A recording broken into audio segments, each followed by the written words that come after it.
출애굽기 33장. 주님께서 모세에게 말씀하셨다. 너는 가서 내가 이집트 땅에서 데리고 올라온 이 백성을 이끌고 여기를 떠나서 내가 아브라함과 이삭과 야곱에게 맹세하고 그들의 자손에게 주겠다고 약속한 그 땅으로 올라가거라. 내가 한 천사를 보낼 터이니 그가 너를 인도할 것이다. 나는 가나안 사람과 아모리 사람과 헷 사람과 브리스 사람과 히위 사람과 여부수 사람을 쫓아내겠다. 너희는 이제 곧 젖과 꿀이 흐르는 땅으로 들어간다. 그러나 나는 너희와 함께 올라가지 않겠다. 너희는 고집이 센 백성이므로 내가 너희와 함께 가다가는 너희를 없애버릴지도 모르기 때문이다. 백성은 이렇듯 참담한 말씀을 전해 듣고 통곡하였다. 그리고 그들은 아무도 장식품을 몸에 걸치지 않았다.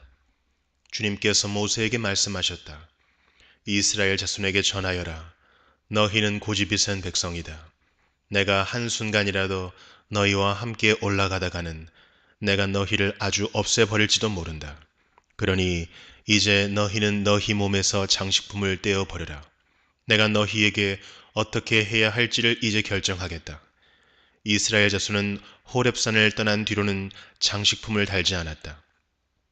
이스라엘 백성이 진을 칠 때마다 모세는 장막을 거두어 가지고 진 바깥으로 나가 진에서 멀리 떨어진 곳에 그것을 치곤 하였다. 모세는 그 장막을 주님과 만나는 곳이라고 하여 회막이라고 하였다. 주님을 찾을 일이 생기면 누구든지 진 밖에 있는 이 회막으로 갔다. 모세가 그리로 나아갈 때면 백성은 모두 일어나서 저마다 자기 장막 어귀에 서서 모세가 장막으로 들어갈 때까지 그 뒤를 지켜보았다. 모세가 장막에 들어서면 구름 기둥이 내려와서 장막 어귀에 서고 주님께서 모세와 말씀하신다. 백성은 장막 어귀에 서 있는 구름 기둥을 보면 모두 일어섰다. 그리고는 저마다 자기 장막 어귀에서 엎드려 주님을 경배하였다. 주님께서는 마치 사람이 자기 친구에게 말하듯이 모세와 얼굴을 마주하고 말씀하셨다. 모세가 진으로 돌아가도 눈의 아들이며 모세의 젊은 부관인 여호수아는 장막을 떠나지 않았다. 모세가 주님께 아뢰었다. 보십시오. 주님께서 저에게 이 백성을 저 땅으로 이끌고 올라가라고 말씀하셨습니다. 그러나 주님께서 누구를 저와 함께 보내실지는 저에게 일러주지 않으셨습니다. 주님께서는 저에게 저를 이름으로 불러주실 만큼 저를 잘 아시며 저에게 큰 은총을 베푸신다고 말씀하셨습니다. 그러시다면 제가 주님을 섬기며 계속하여 주님께 은총을 받을 수 있도록 부디 저에게 주님의 계획을 가르쳐 주십시오. 주님께서 이 백성을 주님의 백성으로 선택하셨음을 기억하시기 바랍니다. 주님께서 대답하셨다. 내가 친히 너와 함께 가겠다. 그리하여 내가 안전하게 하겠다. 모세가 주님께 아뢰었다. 주님께서 친히 우리와 함께 가지 않으시려면 우리를 이곳에서 떠나 올려보내지 마십시오. 주님께서 우리와 함께 가지 않으시면 주님께서 주님의 백성이나 저를 좋아하신다는 것을 사람들이 어떻게 알 수 있겠습니까?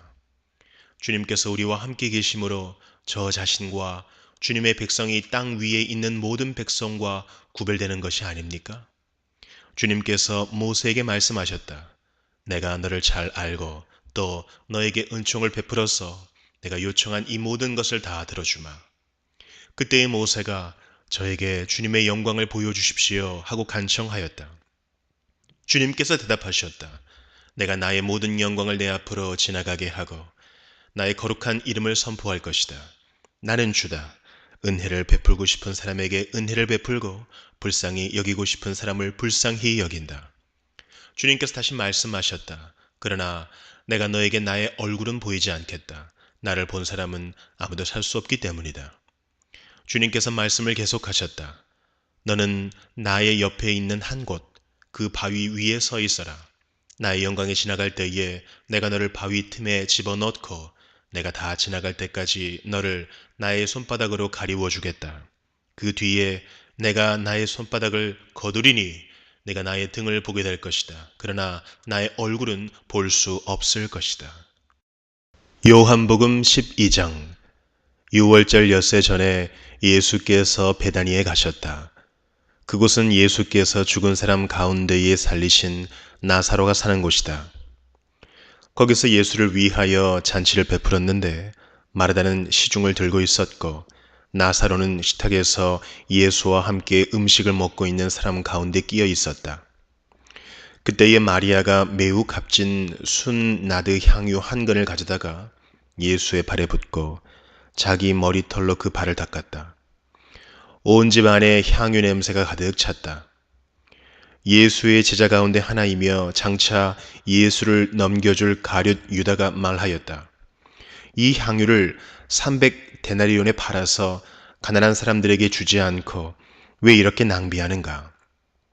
그가 이렇게 말한 것은 가난한 사람을 생각해서가 아니다. 그는 도둑이어서 돈자루를 맡아 가지고 있으면서 거기에 든 것을 훔쳐내곤 하였기 때문이다. 예수께서 말씀하셨다. 그대로 두어라. 그는 나의 장사 날에 쓰려고 간직한 것을 쓴 것이다. 가난한 사람들은 언제나 너희와 함께 있지만 나는 언제나 너희와 함께 있는 것이 아니다. 유대 사람들이 예수가 거기에 계신다는 것을 알고 크게 떼를 지어 몰려왔다. 그들은 예수를 보려는 것만이 아니라 그가 죽은 사람들 가운데서 다시 살리신 나사로를 보려는 것이었다. 그래서 대제사장들은 나사로도 죽이려고 모의하였다. 그것은 나사로 때문에 많은 유대 사람이 떨어져 나가서 예수를 믿었기 때문이다. 다음 날에는 명절을 지키러 온 많은 무리가 예수께서 예루살렘에 들어오신다는 말을 듣고 종려나무 가지를 꺾어 들고 그분을 맞으러 나가서 호산나 주님의 이름으로 오시는 이에게 복이 있기를 이스라엘의 왕에게 복이 있기를 하고 외쳤다. 예수께서 어린 나귀를 보시고 그 위에 올라타셨다. 그것은 이렇게 기록한 성경 말씀과 같았다. 시온에 따라 두려워하지 말아라. 보아라, 내 임금이 어린 나귀를 타고 오신다. 제자들은 처음에는 이 말씀을 깨닫지 못하였으나 예수께서 영광을 받으신 뒤에야 이것이 예수를 두고 기록한 것이며 또 사람들도 그에게 그렇게 대하였다는 것을 회상하였다. 또 예수께서 무덤에서 나사로를 불러내어 죽은 사람들 가운데서 살리실 때에 함께 있던 사람들이 그 일어난 일을 증언하였다. 이렇게 무리가 예수를 맞으러 나온 것은 예수가 이런 표징을 행하셨다는 말을 들었기 때문이다. 그래서 바리새파 사람들이 서로 말하였다. 이제 다 틀렸소. 보시오, 온 세상이 그를 따라갔소. 명절에 예배하러 올라온 사람들 가운데 그리스 사람이 몇 있었는데 그들은 갈릴리 베세다 출신 빌립에게로 가서 청하였다. 선생님, 우리가 예수를 뵙고 싶습니다. 빌립은 안드레에게로 가서 말하고 안드레와 빌립은 예수께 그 말을 전하였다. 예수께서 그들에게 대답하셨다. 인자가 영광을 받을 때가 왔다. 내가 진정으로 너희에게 말한다. 밀알 하나가 땅에 떨어져서 죽지 않으면 한 알 그대로 있고 죽으면 열매를 많이 맺는다. 자기의 목숨을 사랑하는 사람은 잃을 것이요 이 세상에서 자기의 목숨을 미워하는 사람은 영생에 이르도록 그 목숨을 보존할 것이다. 나를 섬기려고 하는 사람은 누구든지 나를 따라오너라. 내가 있는 곳에는 나를 섬기는 사람도 나와 함께 있을 것이다. 누구든지 나를 섬기면 내 아버지께서 그를 높여주실 것이다. 지금 내 마음이 괴로우니 무슨 말을 하여야 할까? 아버지, 이 시간을 벗어나게 하여 주십시오. 하고 말할까? 아니다. 나는 바로 이 일 때문에 이때에 왔다. 아버지, 아버지의 이름을 영광스럽게 드러내십시오. 그때 하늘에서 소리가 들려왔다. 내가 이미 영광되게 하였고 앞으로도 영광되게 하겠다. 거기에 서서 듣고 있던 무리 가운데서 더러는 천둥이 울렸다고 하고 또 더러는 천사가 그에게 말하였다고 하였다. 예수께서 대답하셨다. 이 소리가 난 것은 나를 위해서가 아니라 너희를 위해서이다. 지금은 이 세상이 심판을 받을 때이다. 이제는 이 세상의 통치자가 쫓겨날 것이다. 내가 땅에서 들려서 올라갈 때에 나는 모든 사람을 내게로 이끌어 올 것이다. 이것은 예수께서 자기가 당하실 죽음이 어떠한 것인지를 암시하려고 하신 말씀이다. 그때의 무리가 예수께 말하였다. 우리는 율법에서 그리스도는 영원히 살아계시다는 것을 배웠습니다. 그런데 어떻게 당신은 인자가 들려야 한다고 말씀하십니까?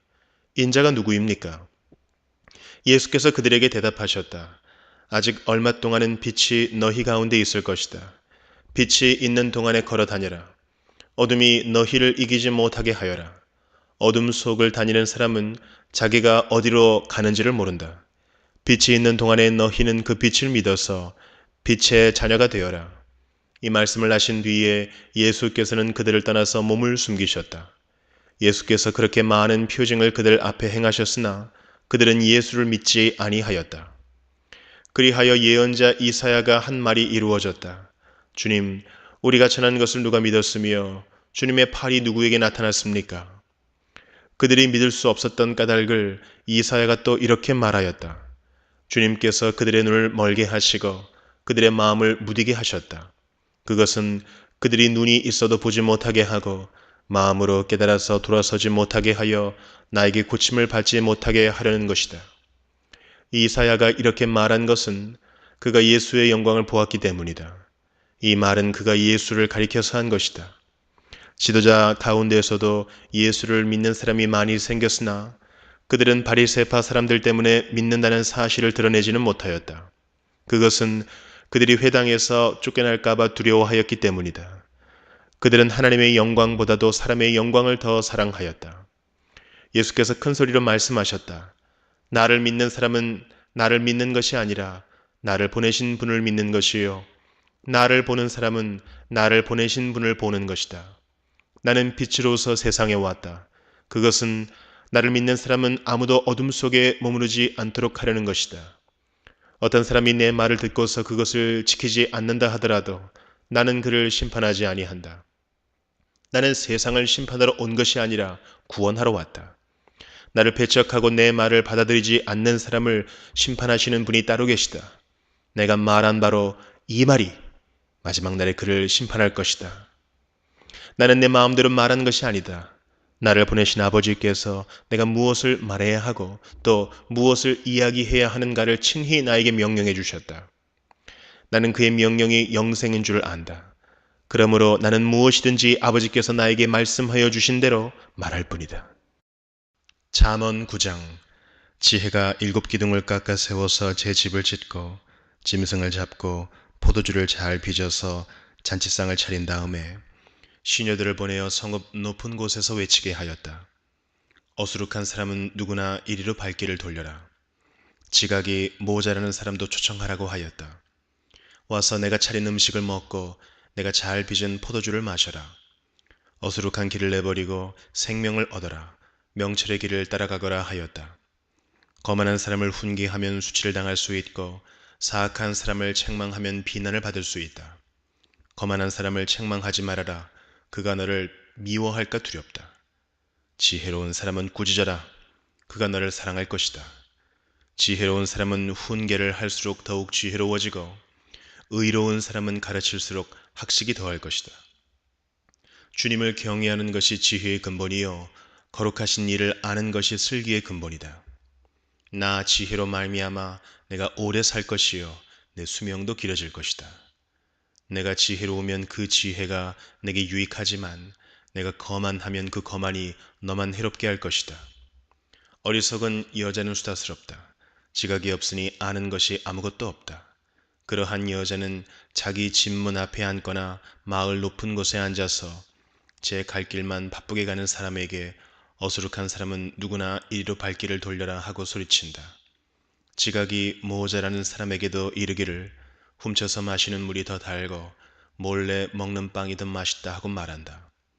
그런데도 어리석은 사람은 죽음의 그늘이 바로 그곳에 드리워져 있다는 것을 모른다. 그 여자를 찾아온 사람마다 이미 수월의 깊은 곳에 가 있다는 것을 그 어리석은 사람은 알지 못한다. 에베소서 2장. 여러분도 전에는 허물과 죄로 죽었던 사람들입니다. 그때의 여러분은 허물과 죄 가운데서 이 세상의 풍조를 따라 살고 공중의 권세를 잡은 통치자 곧 지금 불순종의 자식들 가운데서 작용하는 영을 따라 살았습니다. 우리도 모두 전에는 그들 가운데에서 육신의 정욕대로 살고 육신과 마음이 원하는 대로 행했으며 나머지 사람들과 마찬가지로 날 때부터 진노의 자식이었습니다. 그러나 하나님은 자비가 넘치는 분이셔서 우리를 사랑하신 그 크신 사랑으로 말미암아 범죄로 죽은 우리를 그리스도와 함께 살려주셨습니다. 여러분은 은혜로 구원을 얻었습니다. 하나님께서 그리스도 예수 안에서 우리를 그분과 함께 살리시고 하늘에 함께 앉게 하셨습니다. 그것은 하나님께서 그리스도 예수 안에서 우리에게 자비로 베풀어 주신 그 은혜가 얼마나 풍성한지를 장차 올 모든 세대에게 드러내 보이시기 위함입니다. 여러분은 믿음을 통하여 은혜로 구원을 얻었습니다. 이것은 여러분에게서 난 것이 아니요 하나님의 선물입니다. 행위에서 난 것이 아닙니다. 그러므로 아무도 자랑할 수 없습니다. 우리는 하나님의 작품입니다. 선한 일을 하게 하시려고 하나님께서 그리스도 예수 안에서 우리를 만드셨습니다. 하나님께서 이렇게 미리 준비하신 것은 우리가 선한 일을 하며 살아가게 하시려는 것입니다. 그러므로 여러분은 지난날의 육신으로는 이방 사람이었다는 사실을 명심하십시오. 손으로 육체에 행한 할례를 받은 사람이라고 뽐내는 이른바 할례자들에게 여러분은 무할례자들이라고 불리며 따돌림을 당했습니다. 그때 여러분은 그리스도와 상관이 없었고 이스라엘 공동체에서 제외되어서 약속의 언약과 무관한 외인으로서 세상에서 아무 소망이 없이 하나님도 없이 살았습니다. 여러분이 전에는 하나님에게서 멀리 떨어져 있었는데 이제는 그리스도 예수 안에서 그분의 피로 하나님께 가까워졌습니다. 그리스도는 우리의 평화이십니다. 그리스도께서는 유대 사람과 이방 사람이 양쪽으로 갈라져 있는 것을 하나로 만드신 분이십니다. 그분은 유대 사람과 이방 사람 사이를 가르는 담을 자기 몸으로 허무셔서 원수된 것을 없애시고 여러 가지 조문으로 된 계명의 율법을 폐하셨습니다. 그분은 이 둘을 자기 안에서 하나의 새 사람으로 만들어서 평화를 이루시고 원수된 것을 십자가로 소멸하시고 이 둘을 한 몸으로 만드셔서 하나님과 화해시키셨습니다. 그분은 오셔서 멀리 떨어져 있는 여러분에게 평화를 전하셨으며 가까이 있는 사람들에게도 평화를 전하셨습니다. 이방 사람과 유대 사람 양쪽 모두 그리스도를 통하여 한 성령 안에서 아버지께 나아가게 되었습니다. 그러므로 이제부터 여러분은 외국 사람이나 나그네가 아니요 성도들과 함께 시민이며 하나님의 가족입니다. 여러분은 사도들과 예언자들이 놓은 기초 위에 세워진 건물이며 그리스도 예수가 그 모퉁이돌이 되십니다. 그리스도 안에서 건물 전체가 서로 연결되어서 주님 안에서 자라서 성전이 됩니다. 그리스도 안에서 여러분도 함께 세워져서 하나님이 성령으로 거하실 처소가 됩니다.